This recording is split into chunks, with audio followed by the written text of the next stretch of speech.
Elbow Grease Productions, in association with MichaelJacksonInsider.com, presents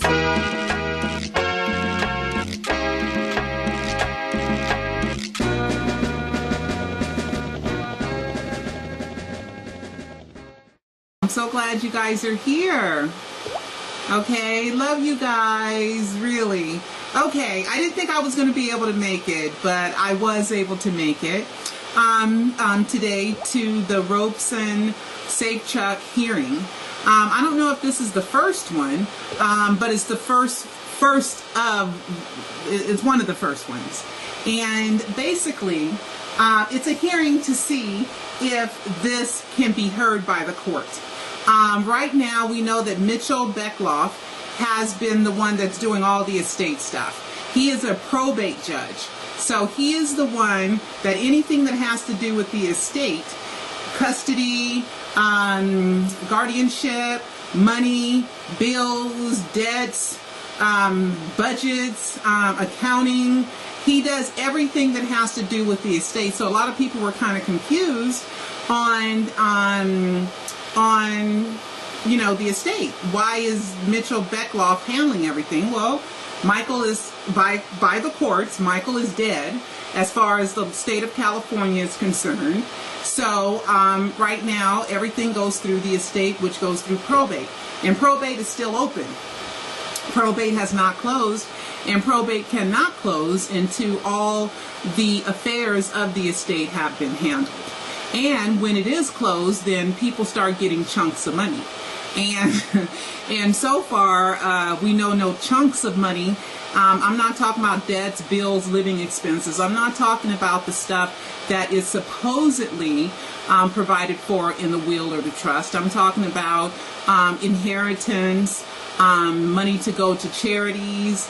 All that stuff has not been disseminated. And I think that's done on purpose, and I believe that's a part of the death hoax, not to close the estate. Now, just real quick, as far as Paris, Prince, and Blanket, or as the trust calls any of them, his children, doesn't name who the children are in the trust, it just says his children, don't get money till they're 30 or 35. So we don't have to, I wonder what they're going to do when Prince turns 18.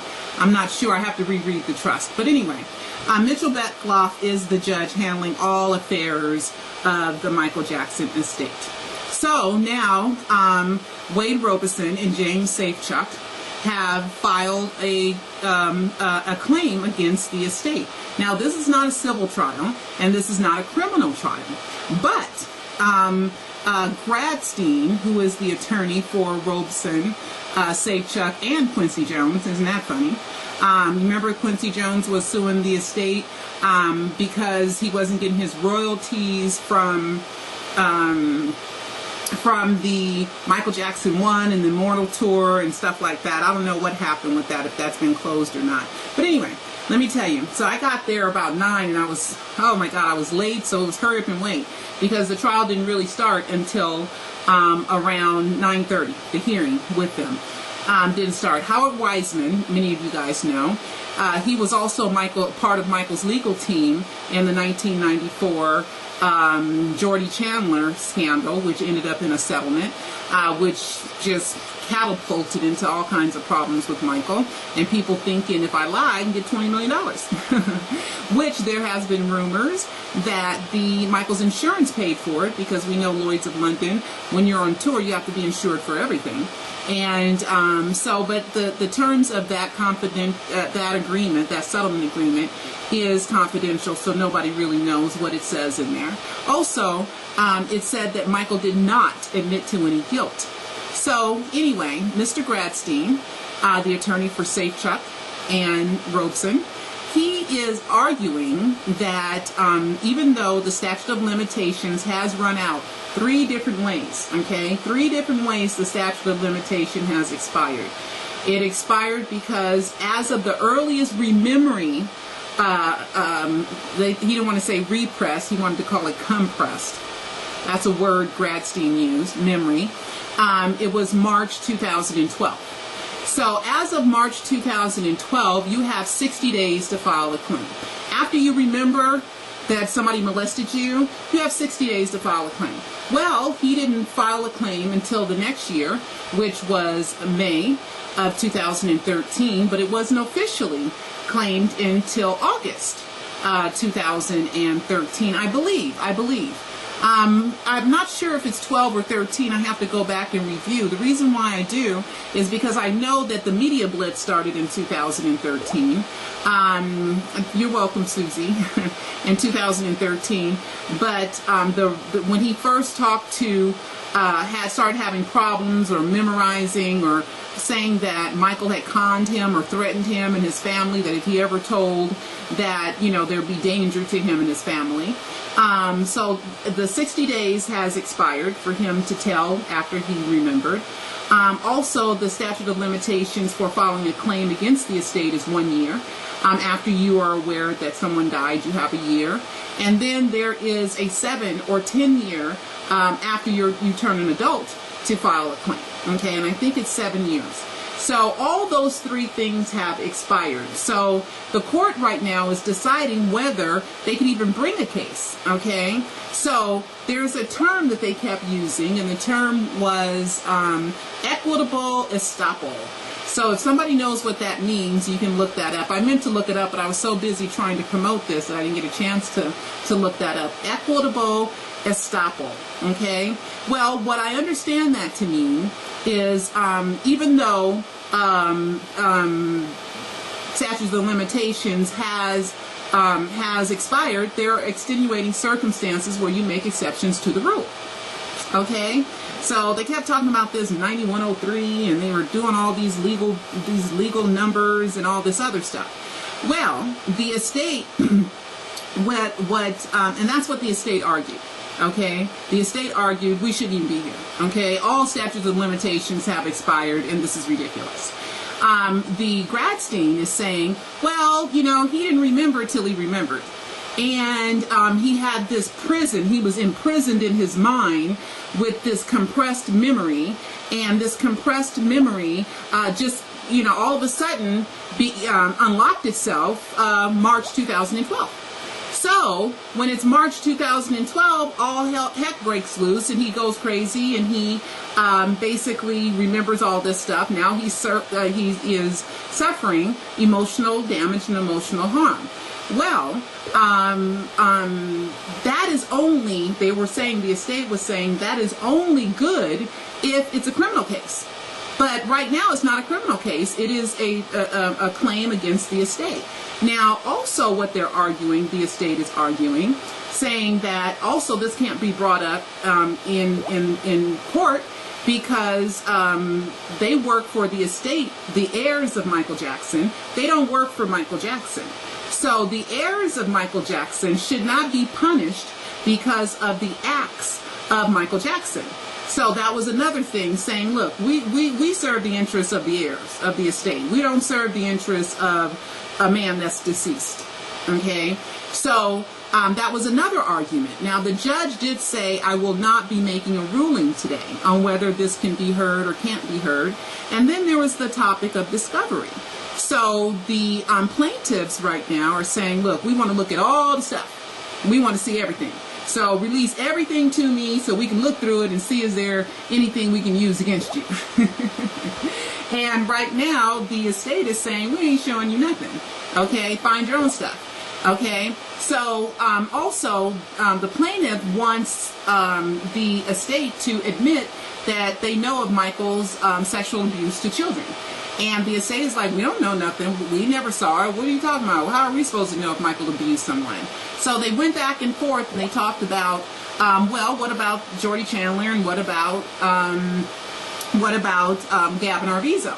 Well, and then the name John Branca came up, and Howard Wiseman is kind of there as kind of like an overseer of these two other attorneys. It's a male and a female, and I don't know their names good, so I won't even tell you their names. And what would it matter anyway? I probably can call the courts and get the spelling of their names, and I'll post that later if I'm able to do that. So anyway, So the estate is saying, look, we don't know what Michael Jackson did. And then they said, well, John Branca's been Michael's attorney forever, so John Branca should know something. And that's when Howard Wiseman got up and defended John Branca and said, look, back in those two cases in 94 and in 2005, number one, it was a settlement in which he was a party to, and he said, and Michael did not admit any guilt, okay, in that. And number two, was fully acquitted. Michael was fully acquitted, no wrongdoing. So what are you talking about? You know, and they said, yeah, we know there's been accusations, but none of them have been able to be proven yet. Now, one thing I didn't think that they brought up, was number one, it was for money. They didn't talk about the merits of the case, which is, did Michael molest these people, and do you need to give me some money for it? They tried to bring in something about Michael's businesses, you know, that they were at fault because Michael had businesses. And I guess they tried to use there was a law back in the early 1900s. It was because a boxer by the name of John Johnson, he brought women over, and also, what's his name? Not Chubby Checker, but the guitarist, Johnny B. Good. That you cannot bring people over state lines to have sex with them. They didn't bring up that law, but I think they were trying to throw that law in there. We're talking about Chuck Berry, okay? So the judge kind of threw both of those out and goes, well, I don't understand the businesses. I just don't get these businesses. You know, why would they have something to do with it? So that was kind of tossed to the side. Will it come up again? I don't know. People, what they do in lawsuits, they find prior cases and they call those precedences, to where, Mr. Judge, you should hear this court case because, number one, this person heard it and this was the result of this case, and it was a very similar cases. And there was something about a John R. and somebody who died, and they tried to sue the estate, but it was unsuccessful. So I don't know why they brought it up. Thousands believed Tupac did it. Millions believed Elvis did it. But did Michael Jackson really do it? E-movie book, Pseudocide, Did Michael Jackson Fake His Death to Save His Life? By author Pearl Jr. It's the most shocking true story of our lifetime. Order yours today. Go to michaeljacksonpseudocide.com. That's michaeljacksonpseudocide.com.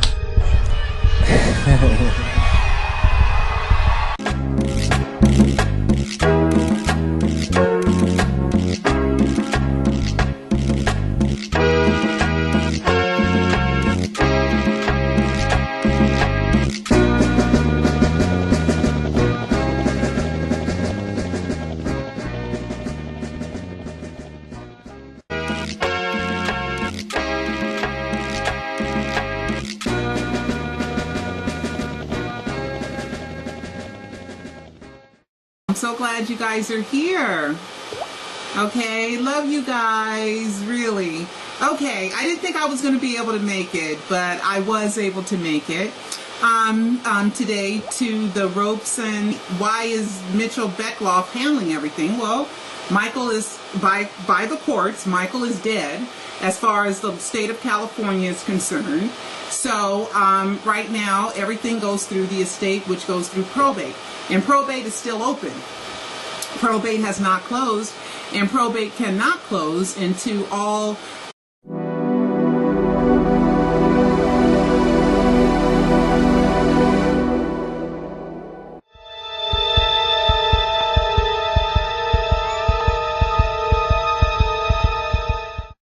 Elbow Grease Productions, in association with MichaelJacksonInsider.com, presents. So he is the one that anything that has to do with the estate, custody, guardianship, money, bills, debts, budgets, accounting, he does everything that has to do with the estate. So a lot of people were kind of confused on you know, the estate. Safechuck hearing. I don't know if this is the first one, but it's the first of, it's one of the first ones. And basically, it's a hearing to see if this can be heard by the court. Right now, we know that Mitchell Beckloff has been the one that's doing all the estate stuff. He is a probate judge.